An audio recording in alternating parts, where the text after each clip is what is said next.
Hello everyone, and welcome to a review in space. I haven't really sat in this corner of my room for a video in a very long time, so I thought I would do that today. I thought I would just chill with you guys, and I would review some Doc 2 episodes.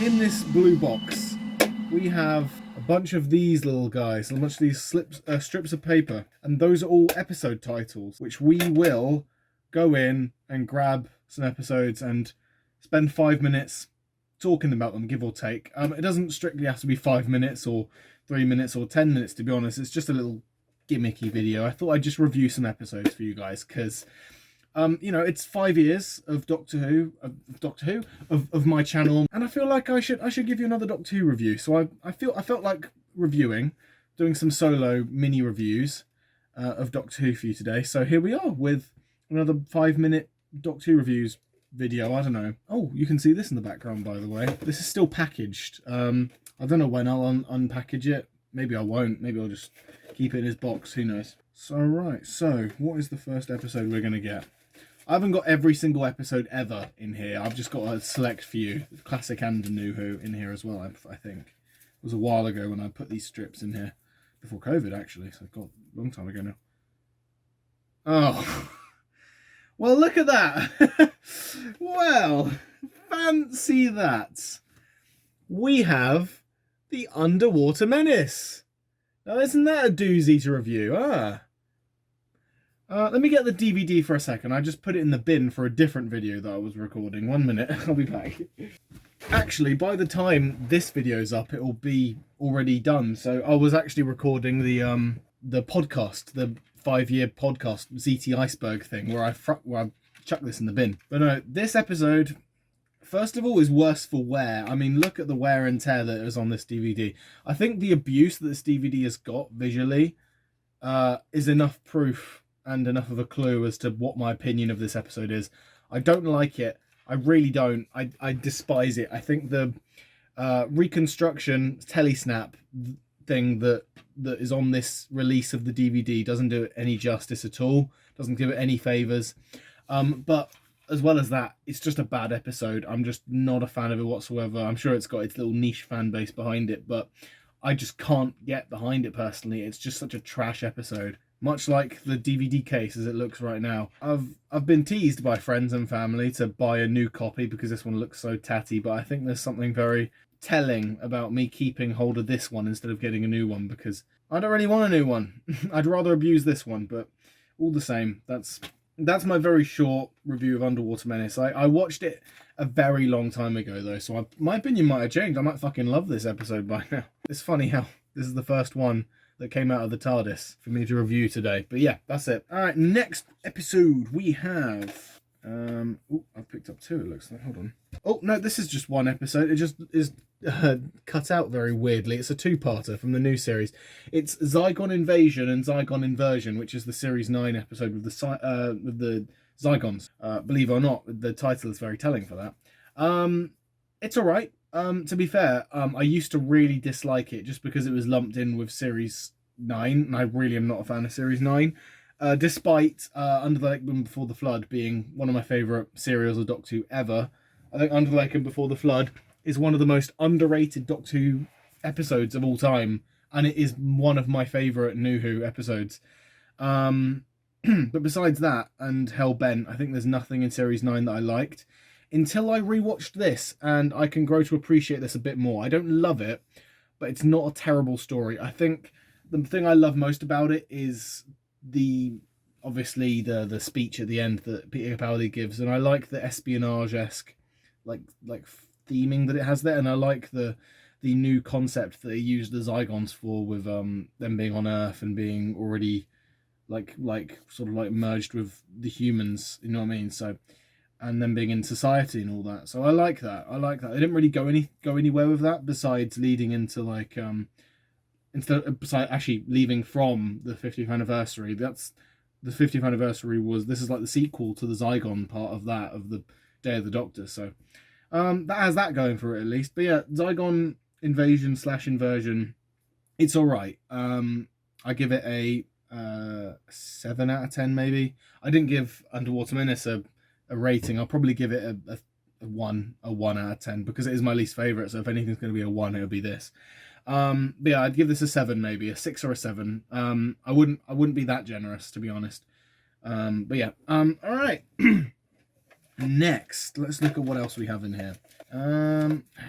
Oh, we have some spin-off episodes here as well. We have Whatever Happened to Sarah Jane. That's one I didn't realise this was in there. Whatever Happened to Sarah Jane? That's the one with the trickster, wasn't it? That was the first one in the first series with God, I haven't watched that one in ages. That, bearing in mind though, that is one of my favourite Sarah Jane episodes. It was the one where Maria, I think her name was, because Sarah gets wiped from existence and replaced with this other woman who was like a childhood friend of Sarah Jane who died years and years back, and she got brought back to life because of the trickster in place of Sarah Jane. And then Maria had this box that made her remember Sarah Jane and ended up getting her back or something like that. Yeah, and what's his name? Trask, that weird goblin-looking guy who was chasing Maria. He's cool as well. He's a cool little gimmicky character who was like the trickster's sidekick. I like this one a lot. What I actually prefer is the one where Sarah Jane meets her parents who died. I think that episode is so sad, and I actually watched that one more recently with the church and her going back in time in that time portal that the trickster put in, and the trickster ended up like stealing Earth from whatever and changing the future. I think that one's amazing. This one I need to rewatch, but from memory I remember really liking it, and I even had a novel of this episode as well that I read when I was a young age, so I do have nostalgia attached to this one as well. So yeah, that's a good one. Yeah, to be fair, I didn't expect we'd get any spin-off episodes to review today, but here we are. What's next? Oh, we have one I haven't even thought of for years. We have The Rebel Flesh and Almost People, which is series 6, right? With Matt Smith. Definitely Matt Smith. Yeah, it's series 6, isn't it? Yeah. What's funny is that usually I would lump A Good Man Goes to War in with those two other episodes of the Gangers, because that's what it was. It was like the Doctor, Amy and Rory went to like a facility where these people like duplicated themselves with this weird living substance, like that was living flesh or something like that, and made carbon copies of themselves so that if they died they could transfer their consciousness into there. That was the concept of it. And it was a cool concept. And then the rebel flesh went rogue or whatever and wanted to kill humans or whatever. I like that idea, to be honest, a hell of a lot. I think that's a really cool concept. Wasn't executed perfectly.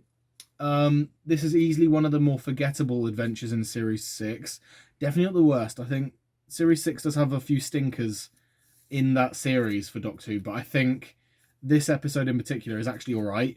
I think I need to go back to it because this is one I haven't gone back to a hell of a lot. I think what's funny is I've actually been back and watched Let's Kill Hitler more than this. And if anybody knows me from the amount of videos I did of Doctor Who back in the day, I despise Let's Kill Hitler and nothing's changed there. So, but no, Rebel Flesh, Almost People, I would give based on current memory of it, maybe another 6, because it's a bit forgettable, which is a bad sign, because obviously if I don't remember that much of it, then it really didn't stick in my head as much as other episodes. But I will admit I do need to go back and watch it again, because I don't remember too much about it. I remember that Rory had this sort of side plot with this other ganger woman who ended up betraying him, and then someone sacrificed themselves at the end because he was a dad or something like that, and the ganger ended up turning good and took his place. Or I remember there were some good character arcs in there. I remember the supporting cast being quite good, so I will give the episode merits for that. So yeah, I'll give it a 6, maybe a 7 if I'm generous. Maybe when I rewatch it, I might do a full review on this one, because this one I haven't seen in a long time. But yeah, that's that one. Rebel Flesh, Almost People. They're really throwing me some interesting obscure ones. What's this one? World Enough and Time and the Doctor Fall. Okay. So I've already done hundreds of reviews and videos on this episode on my channel. I've done skits on it. I've done a full review on it. I think 3 or 4 times now. I've done a video just hating on it. I've done a top 10 talking about how bad it was. And I did a review with Dylan in this spot of my room back in 2019, talking about how I'm a changed man, and now I think this episode is alright. And I'm gonna throw a curveball at you guys.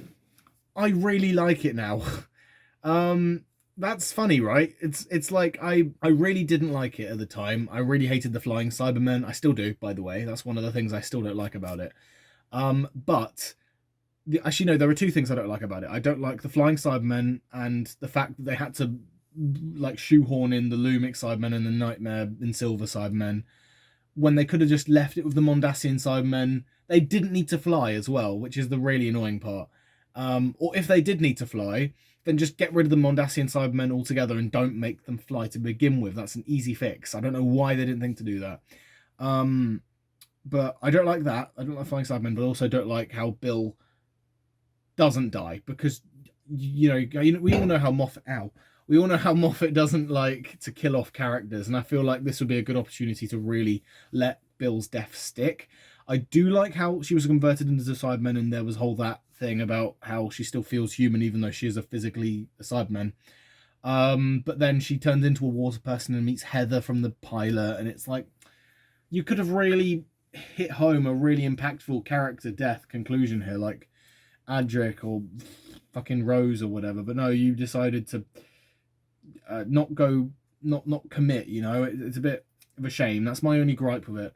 The rest of it, however, Peter Capaldi's acting, his performance in this 2-parter is sublime. I think it is his best performance as the Doctor, because I've rewatched this episode a lot actually since like hating on it in 2017.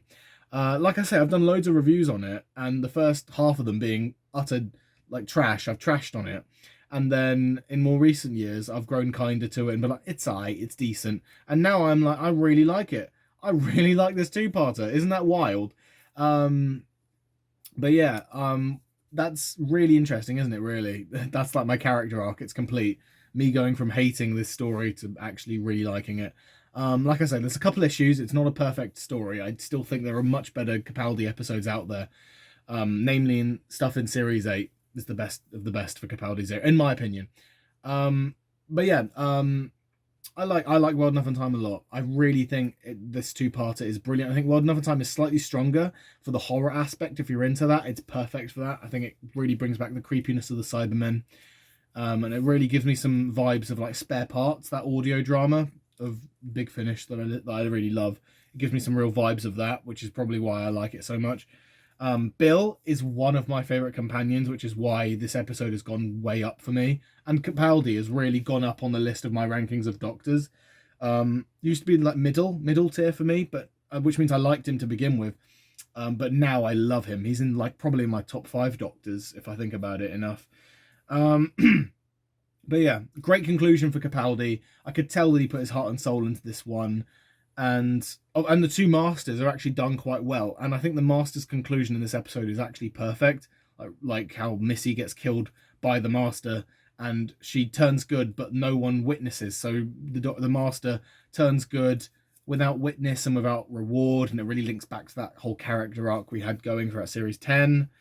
I think it's a really good episode, and I think it's great writing. There are only a couple things that hold it back from being a 10 out of 10, which is why I'm going to give World Enough and Time, Dr. Falls, a 9 out of 10. Maybe an 8. I may be a bit generous, but I want to hit home the fact that I like this episode now because of how much hate I gave it back in the day. I really like this one now, and I don't know what I was thinking. It's really good on retrospect. Like I say, the only thing that's a bit naff about it is the use of Cybermen in the episode Dr. Falls. That's my only gripe with it, besides them not actually committing and killing off Bill officially, obviously, because they always have to have Clara go off in a different TARDIS with a shielder and have Bill go off with Heather, to be a water creature or whatever, puddle monster or whatever. But yeah, good episode. I went on a tangent about that, and this will hopefully be the last time I ever have to review World Enough and Time Dr. Falls, because I'm at peace with it now. You know what I mean? I really like this episode now. Hopefully I can put this episode to bed and never have to talk about it again, you know, because I like it now. It's all right, you know. It's quite a good adventure, you know. Quite enjoy it.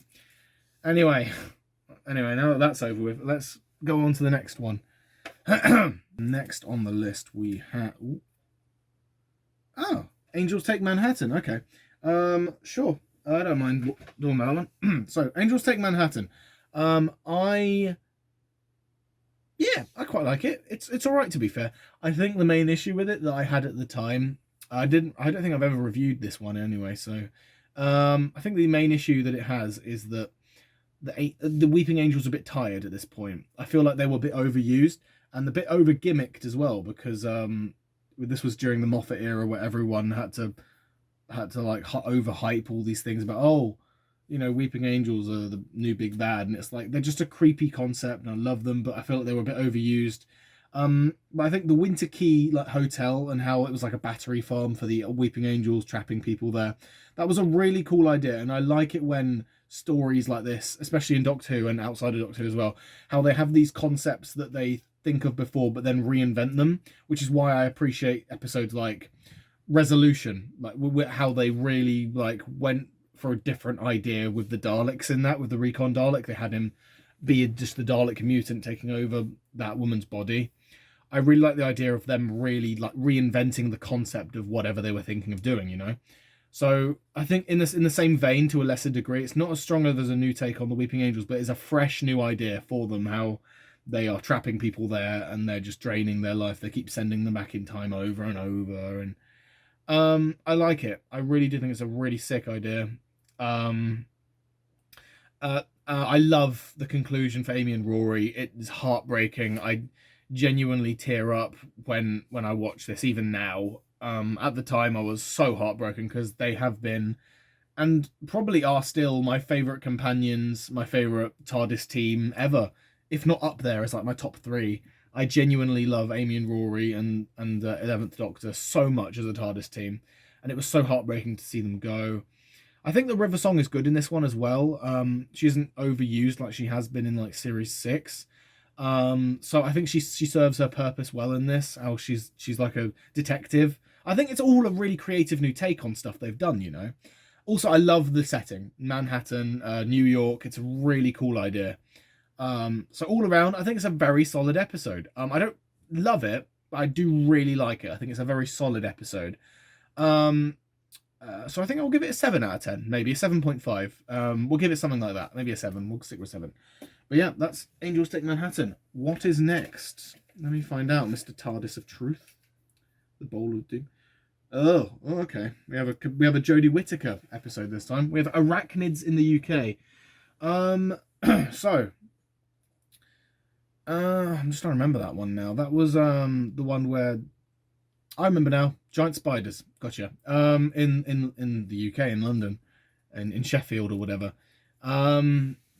So I don't hate it. When I originally watched it, actually, it was one of my favourites of Series 11, oddly enough, and that went way down when I rewatched it in preparation for Series 12.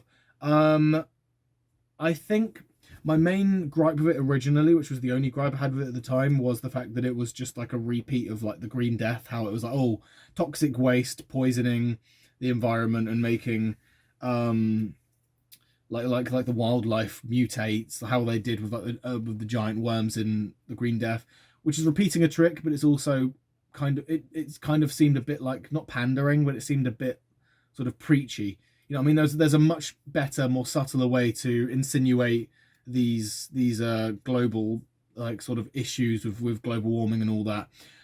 This is nowhere near as bad as the other one, the Praxeus episode. I think that was in Series 12 with Jodie, where they literally say outright, "Oh, you're polluting the ocean. Stop!" And it's like, yeah, it becomes a bit cumbersome, doesn't it? And I feel like that's some of the issues that I have with Jodie's era as a whole. Is that it's a bit much in some of those topics. You know what I mean? I love Doctor Who tackling these issues. Especially love it for how they did it in Rosa with the whole racial issues. Even though that episode was undercut by a very ham-fisted like bad guy. I digress though. I just think that there's a much better way to go about it. I think that Moffat had a much more clever and more intelligent way of how he would insinuate these alter motives to like push these ideas to the public eye to kind of help the global climate, I guess. I think this is a bit too ham-fisted though. I don't hate it though. I used to really like it. It's gone down, like I say. I think this is a good episode for Yaz. We haven't had many of those. But yeah, it's okay. You know, there's not much to it really. It's fine, I suppose. The cameo of Trump, the Trump wannabe lookalike guy, who comes back in Revolution of the Daleks as well, seems a bit ham-fisted as well. Seemed a bit much.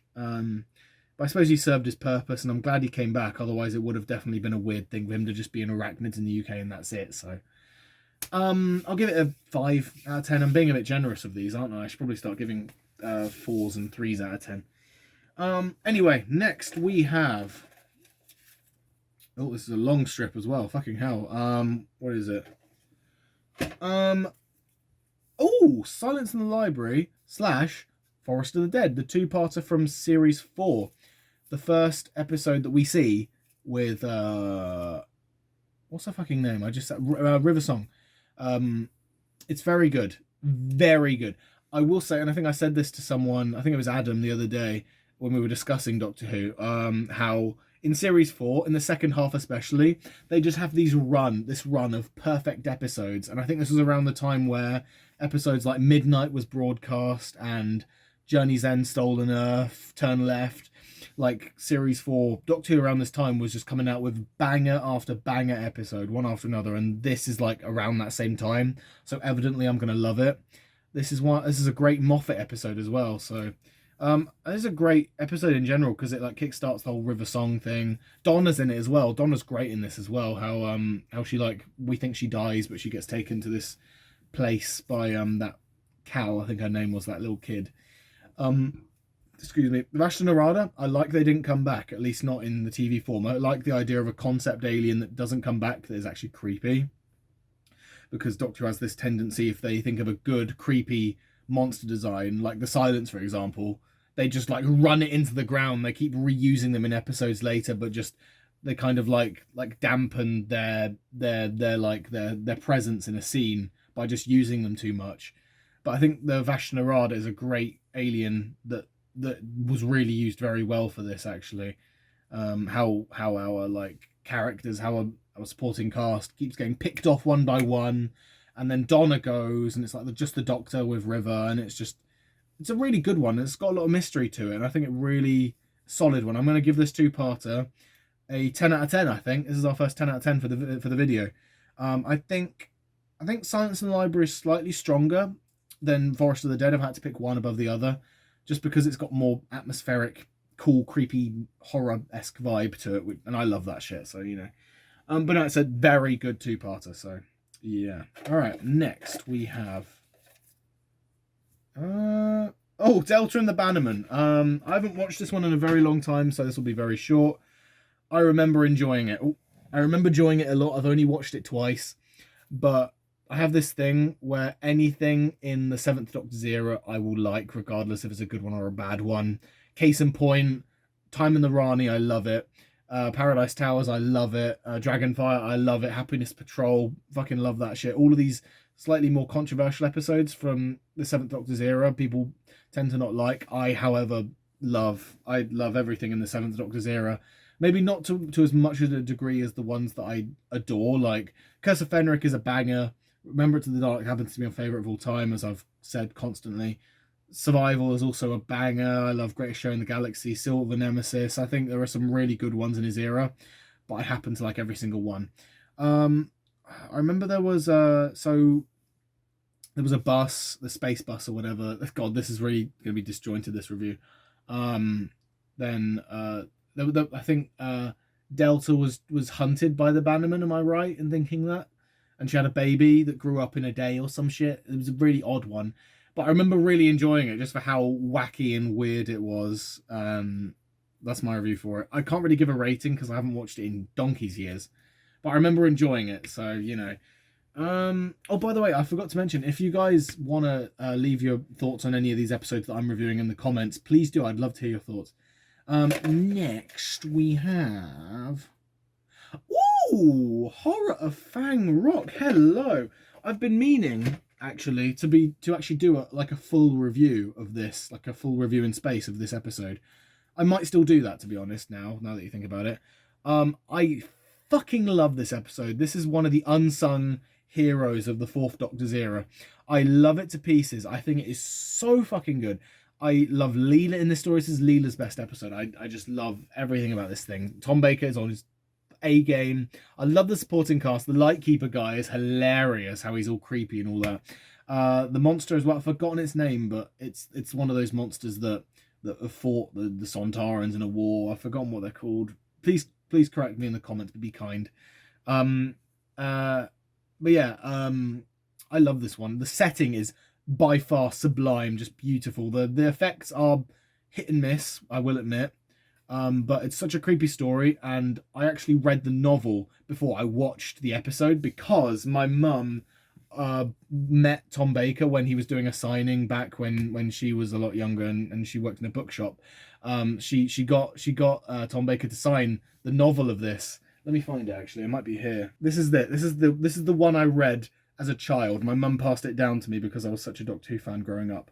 Okay, it just says Tom Baker. I don't want to ruin it, but there you go. It says it there. Tom Baker. Yeah, I'm so happy to have this. I enjoy it more reading it, but when I watch it, I enjoy it just as much. You know, it's one of those things, I can't really choose which I like more. I enjoy both, though, so love Horror of Fang Rock. Absolutely brilliant. Oh, I dropped it again. Fuck's sake. Next, we have... Ooh, Logopolis. Okay. Another Tom Baker one, it seems. I keep dropping them. Can't drop these because I'll have bits of paper on my floor for months to come. Logopolis, I like. I used to not like it that much. Logopolis was actually one of the first DVDs I bought of the classic series, at least when I started actually collecting them. Because I got the Beginnings box set, and then I got the New Beginnings box set, which had Keeper Traken, which I've always loved, then Logopolis and Castor Alba. The Castor Alba, hit and miss. Sometimes I think it's fun, sometimes I think it's a bit boring. But anyway, Logopolis, fun. I really enjoyed this one. I think Logopolis and Keeper Traken, they do kind of feel like they should go together as one story, but I appreciate that they shouldn't. And Anthony Ainley's first full story as the Master. I know he was kind of in Keeper Traken, but not as the Master technically. But no, I think this episode is alright, to be fair. The actual regeneration itself is okay. The Doctor falling is it could have been better, but I do like the fact that he's against the Master for this story, because we haven't had the Fourth Doctor against the Master too much. We had him in a Deadly Assassin, and then obviously in Keeper Traken, so you know that's something. But you know, oh, my throat is gone already. Been talking for half an hour. But yeah, Logopolis is okay. I haven't watched it in a long time though, so I couldn't tell you much of what happens in it. But it's all right from what I can remember, so there's that at least. I would probably give it a 6 or a 7 maybe. I'll go with that maybe a 6. All right, next. Let's go for the bottom. Let's see what we can find. Empress of Mars. Okay. It's been a long time since I've even thought about it. I haven't watched this in ages. I'm gonna have to pass on this one. All I remember is that the gun effect looked weird and it turned people into balls or whatever, balls of flesh. It was weird with the Emperor, the Ice Warrior, obviously. I remember liking it. I just don't remember that much about it, to be honest. One of the more forgettable ones in Series 10, I'm afraid, for me. Next we have Under the Lake and Before the Flood. Okay, here we are. I've been waiting for this moment. I want to do a full review on Under the Lake Before the Flood, so I'll make this quick. I fucking love it. This is easily a 10 out of 10. I love the cliffhanger. The cliffhanger is fucking brilliant. This episode has nothing wrong with it, if you ask me. I think Peter Capaldi's... Okay, so in Series 9, they had this issue of Capaldi where... like, because obviously in Series 8, it was a lot more, like, abrasive, a lot less agreeable. And that was a great new take on the Doctor, and I really dig that, to be honest. But then in Series 9, they really got rid of that and made him a lot more child-friendly, which really went against his sort of character arc they were going for. But they really hit a nice balance in Under the Lake Before the Flood, where he was gimmicky and childish and seemed very oblivious to human emotion, which is how his Doctor was at that point. But he wasn't annoyingly childish and annoyingly gimmicky, besides the guitar stuff, I suppose, but that wasn't really an issue in this episode in particular. Oh, I love the opening title, the cold open pre-title sequence credit thing for Before the Flood, because the Doctor's talking about the bootstrap paradox, and I actually analysed that specific opening scene for the episode as a assignment for university, for my university degree. So that, yeah, I have a soft spot for this episode in particular because it has a really creepy monster design of the Fisher King. Genuinely terrifying. I genuinely was so scared watching that when it first came out. Genuinely such a good design. This episode has everything you want in a Doctor Who episode. It has ghosts, which is a really cool thing. Doctor Who doesn't do much really with that sort of thing. It has a really cool cliffhanger. Genuinely a great supporting cast. I think the supporting characters are so strong in this one. I love every single one of them. I think they are brilliantly done, brilliantly well written. I think Clara's actually all right in this. I'm not the biggest fan of Clara as a companion, but I think in this she's actually all right, to be fair. And obviously it has a really cool timey-wimey, paradoxy type story, which really works for this one in particular, because like the Doctor comes across his own established timeline, and it's just a really cool story, you know. And part 1 and part 2 are equally as strong as each other, if you ask me. The first one is a great setup, and then the second one has so many cool ideas and concepts that really keep you engaged all the way through. I love this one. I want to do a full review on this at some point soon, so I'm going to leave it there for now. But this episode is brilliant, and I highly suggest you rethink your opinion on this if you think this is bad, because I really want you to question it. I really highly suggest you reconsider. This episode's brilliant. Untitled Before the Flood. I'm going to shut up about that one now. It is one of my favourite Doctor Who episodes of all time for a reason. Give it a watch if you haven't in a while, so, you know. Alright, next episode. Oh, Tomb of the Cybermen. Okay. Tomb of the Cybermen, brilliant. It was my favourite Troughton story of all time until I watched the Moonbase. So that's it, really. No, I love Tomb of the Cybermen. I think it's Matt Smith's favourite episode, wasn't it? Or at least it was like his inspiration for his Series 5 portrayal of his character, of his Doctor, the 11th Doctor. Yeah, I think it's really good. I think it's bloody brilliant. There's a really cool heart-to-heart scene with the Doctor and Victoria, like somewhere in the episode where the Doctor's just talking about how old he is and the adventures that he's been on and all that. I think it's a really cool speech he has there. Love that in particular. I love the iconic moment where the cyber leader is trying to bash his way outside of the tomb with the hatch there, and they're trying to hold it down. Iconic moment. I love that to pieces. I love the bit where they're coming out of the tombs. I think it's brilliant. It's one of the best 60s episodes of Doctor Who, if you ask me. I think it's just brilliant. Cybermen. I love the design as well. This is my favourite Cyberman design, or at least one of the best Cyberman designs. So this episode's brilliant. I fucking love Tomb of the Cybermen. I think a lot of people do. It speaks for itself, really. Next we have... Ooh, okay, the two Doctors. Okay. Not the worst 6th Doctor story. I do like Patrick Troughton in this one. I think he's fun. The cannibal butcher guy, he's creepy. I like him. The Sontaran, also pretty cool. I can't remember his name, though. That's the sad truth. I used to, but I really don't remember anymore.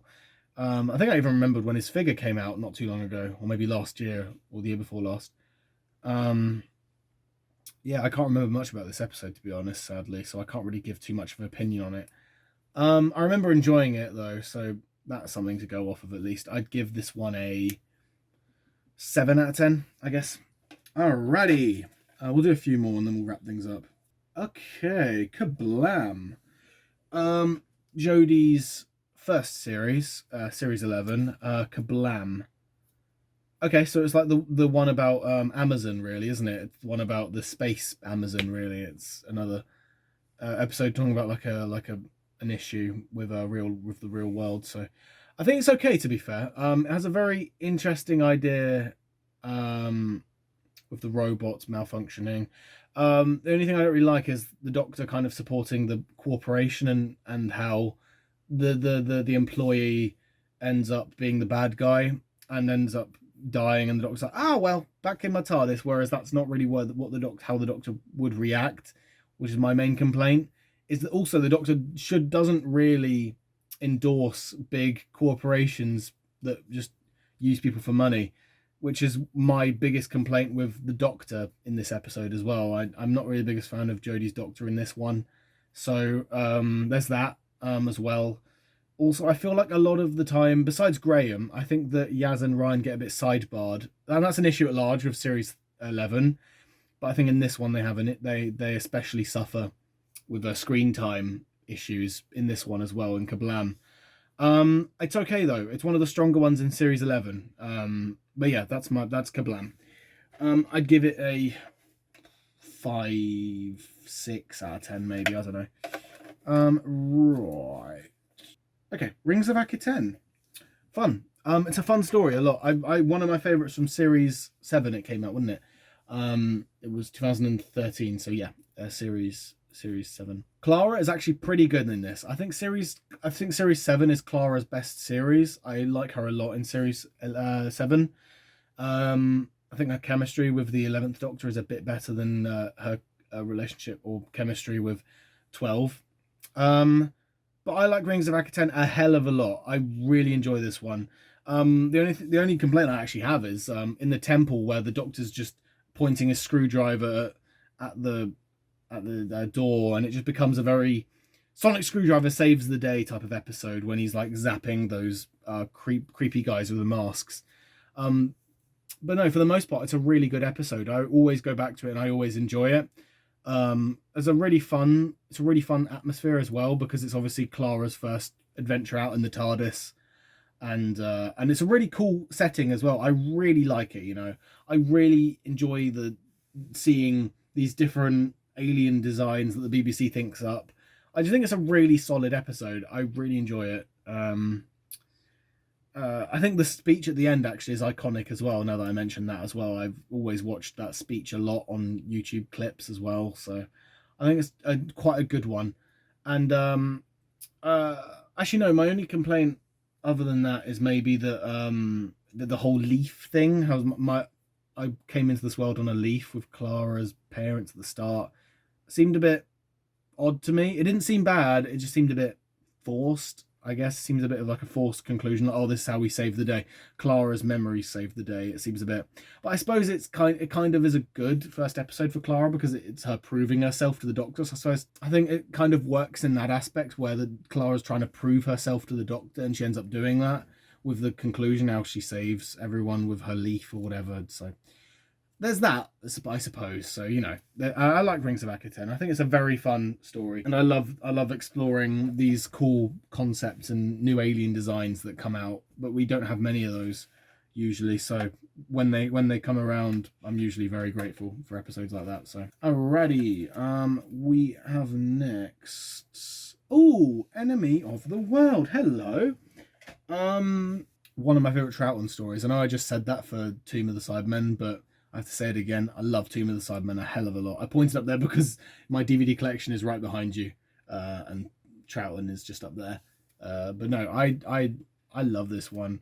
I'm so glad it got recovered in full as well. How lucky are we that we got Enemy of the World back in full? I think before that we had 2 episodes in the Lost in Time box set, but then some lucky bastard managed to find the remaining episodes, or all of the episodes, just collecting dust on a shelf in a foreign country. I think it's so good that we finally have this in full. We don't have to deal with an animated episode in the middle or a reconstructed like telesnap version of like a middle episode.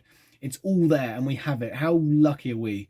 I'm genuinely so glad that we have this, because it is such a gem, and people didn't like it originally, or people didn't think as highly of it until it got recovered in 2013. So I'm very happy that we have this back in the archives. God damn, am I happy about that. But no,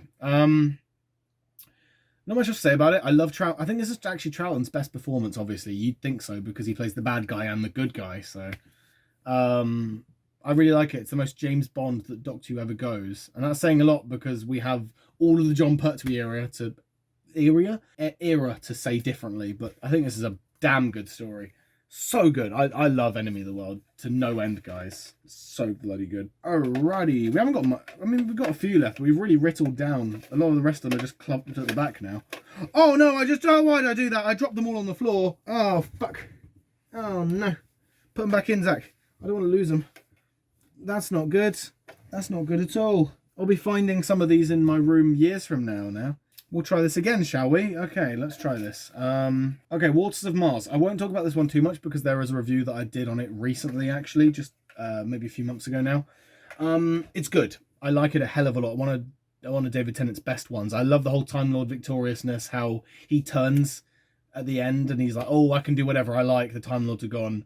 I think it's a great idea. And I love the monsters. The monsters are so creepy. They gave me nightmares when I was younger, when it first came out. So, nothing but praise from this one. If you want to get my full opinion on it, there's a review from a few months ago. If you want to go watch that for my full opinion. But that's Waters of Mars. I bloody love it. I'd give it a 9, probably. A 9 out of 10. I'm not sure. Whatever I gave it in the actual full review. Anyway. Okay, the 10th planet. We'll do a couple more and then we'll close out. I think I said that 10 minutes ago, but there you go. 10th planet. Bloody brilliant. I really like this one. First Cyberman episode as well. What can you do? I think it's a classic. I think this is like a benchmark for Doctor Who, because obviously first Doctor regenerates, first Cyberman story. You know, where you can't really go wrong with this one. The only thing I will say is it's a shame that we're still missing some of the episodes from it. I think it was 2 episodes we're missing, right? Or maybe just the last episode. Don't quote me on that. I think it's the last episode we're missing only. But yeah, I love this one. I think it is so good. One of Hartnell's best episodes, which is ironic because he's not in it for a lot of it, which is a damn shame. Or at least for a second half of it, maybe. But no, I think 10th Planet is great. Not much else to say about it, really, apart from how cool the Cybermen design is. And it's just a good episode. Anyway, that's it. All right. I want to get through a couple more before we close out. So, right, next. Oh, Mark of the Berserker, another Sarah Jane episode. Okay. My favourite Sarah Jane episode. One of them, actually. What is my favourite Sarah Jane episode? It probably is this one, maybe. I'm not sure. I'd have to go back and watch through all of them. But Mark of the Berserker is a damn good episode. I think it's so good. Mark of the Berserker is the one where Clyde's dad comes back and he has this pendant. There's this blue mark on his hand that grows up his arm and his veins and all that. I think it's such a creepy one. So good. It gave me nightmares when I was growing up because I was watching on CBBC and I was young, and you get the idea. So good though. I think Clyde. This is a very strong episode for Clyde as well. I like how Sarah Jane isn't in it for a lot. You know, I feel like it's cool to show how badly things can go wrong if Sarah Jane is away, because it's something that can happen, right? Someone can come into a house and steal a pendant and then it's the end of the world or whatever. You know what I mean? I think it's great. But I do also like how it's not the end of the world on a global scale. I like the idea that it's more of a personal, like conflict going on, where it's just Rani and Luke chasing after Clyde because his dad has taken him somewhere else or whatever. And then eventually Sarah Jane comes to save the day, which is good. But I really like this one. This one is a damn good story. And I like they have like a little cameo appearance from Maria halfway through as well, like explaining the whole pendant thing, I guess, which is cool. But yeah, there's that one. Alrighty, next. I think we'll make this the last one, actually. We'll see which one it is. Fear Her. Okay, we'll do one more then. Oddly enough, I'm gonna get some hate from this. I like Fear Her. I think it's a very underrated one. I think it's one that gets too much hate. I don't love it personally. I think it has a lot of issues, but I think it has a lot of positives as well. I think it's a really cool concept with the whole her scribbling and making a monster, and because it's that Chloe Webber, I think her name was. The kid actress as well is okay. I think I like the fact how when it came out, 2012 was in the future, and now it's like long gone in the past now. But it's just a fun detail I like to point out to people. But yeah, I think it's a cool concept at heart, really, and I do like the idea that Rose has to save the day on her own when the Doctor gets erased. Erased from existence or whatever, but you get it because it's drawing and erasers anyway. I think it's a really interesting idea. Obviously it wasn't executed perfectly, but it was all right. I enjoy this one a lot more than most. I'd give this one a 7 out of 10, maybe an 8 if I'm generous. Yeah, Fear Her's okay. All right, we'll make this the last one probably. We'll see what we get and that'll decide it maybe. Okay, yeah, this will be the last one. We have School Reunion as the final review. School Reunion is a damn near perfect episode. This is in this lovely run of banger after banger episodes from series 2 rather. Because you have like Girl in the Fireplace and Tooth and Claw around this time, and as long as that, you also have Age of Steel, and yeah, I think it's a really good one. Sarah Jane comes back is obviously the biggest highlight, but I love the chemistry of the TARDIS team in this episode, because you have the Doctor, Mickey, Rose, and Sarah Jane all in this episode, and K9, if you want to count K9 in there as well, of course you should. Oh, speaking of, I want to quickly show you guys if I can get it out. Sorry guys, I didn't mean to knock you over. I have this signed by John Leeson because of this episode. If that isn't a sign to tell you this episode's great, I don't know what will. This whole disc is good, to be fair, but School Reunion is just a bloody hero in that disc. I love it. K9's return, Sarah Jane's return, Krillitanes are really creepy. Not much else to say, really. I love Mickey in this one, actually, as well. I think he's really funny. And I love the school teacher, the head teacher as well. His chemistry with the Doctor in that swimming pool scene is very good. Very well executed, very well written, very well acted. I think this is just a really good episode. It's one of the greats, really. I wouldn't say it's in my top 10, but I can see it in a lot of people's top 10s. But yeah, that's it. That'll conclude this... hold on, too far over there. There you go. But yeah, that'll conclude this little... me reviewing a bunch of quick fire episodes of Doctor Who here with this lovely blue box. There you go. Hope you enjoyed. I certainly did. It's nice to go back and just review some Doctor Who episodes just for fun, you know. I hope you guys enjoyed this video all the same. Let me know what your thoughts of these episodes are if you like. You don't have to though. But no, that's it for me. I've kind of run out of things to say for this outro, so I'm going to leave you. So yeah, bye everyone. Hope you enjoyed. I need to stop talking for hours at a time. My throat is not going to thank me. My goodness. That was fun though. That was fun. Oh, did you hear my back click? Oh shit, that was bad. Oh no. I'm getting old, guys. I'm getting old. Fucking hell.